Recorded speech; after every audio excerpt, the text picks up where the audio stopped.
wannan tambaya ce mai kyau kuma tana faruwa a cikin al'umma sosan gaske. Yana cewa menene hukuncin mutum ya yi wa mace asiri saboda yana son ta, ko dai bayan ya kai kudin aure, ko yana neman aurenta, ko ya ma aure ta kasa zama, sai a ce bari a ɗaure ta saboda ta zauna ta yi zaman aure. Amsar wannan tambaya, wannan haramun ne, shirka ce. Annabi sallallahu alaihi wasallam yana cewa innamar ruqa wattama'imu wattiwalatu shirkun. Lalle ruqya wadda ake ta jahiliya da kuma attama'im layu da mutane ke daurawa, wattiwala da maganin soyayya wanda za a yi ma mace dan ta so mijinta ko a yi ma miji dan ya so matar shi, Allah ya ce shirkun, shirka ce. Da haka abin nan da ake zuwa a yi sihiri ne, shi kuma sihiri kahirci ne. An fahimta?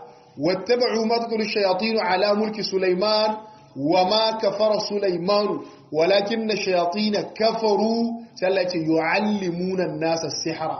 Da haka sihiri baka iya kai sihiri sai kai ridda, sai ka zan arni, sai ka zan kagi, a lokacin sihirin yake faruwa.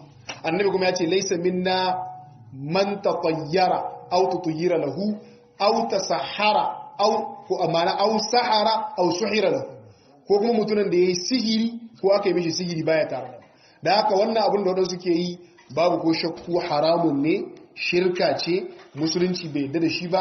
Mace in tana son ka ta soka, in ta kika ta kika shikenan, a so ba dole. An fahimta? Ina son ka ina son kai, ba ni son ka ba ni son ka, ka sa kanka a wurinta. Da kai ne aka tilasta ma ka so abinda baka so, ni zaka shi?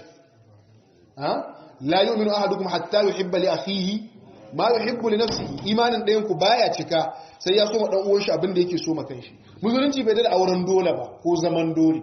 A sunan Abi Dawud, baiwar Allah ce, Allah madaukakin sarki ya kaddara mahaifinta yayi mata auren dole. Sai ta zo wajen Annabi sallallahu alaihi wasallam tace mahaifina mai aure kun ban su. Zalla ce kina da zabi, in kin ga dama ki kashe auren, kin ga dama ki bar shi. Tace bazan kashe auren ba saboda ina ganin darajar mahaifina, amma nazo na nemi wannan fatawa ce dan iyaye su san da cewa ba su da haƙƙin su yi muna auren dole. To kaga ai in aka yi mutun sihiri, tilastar da zuciyar shi ne ake taso abinda ba ya so, wanda wannan babu ko shakku zalunci ne, haramun. Wallahu a'lam.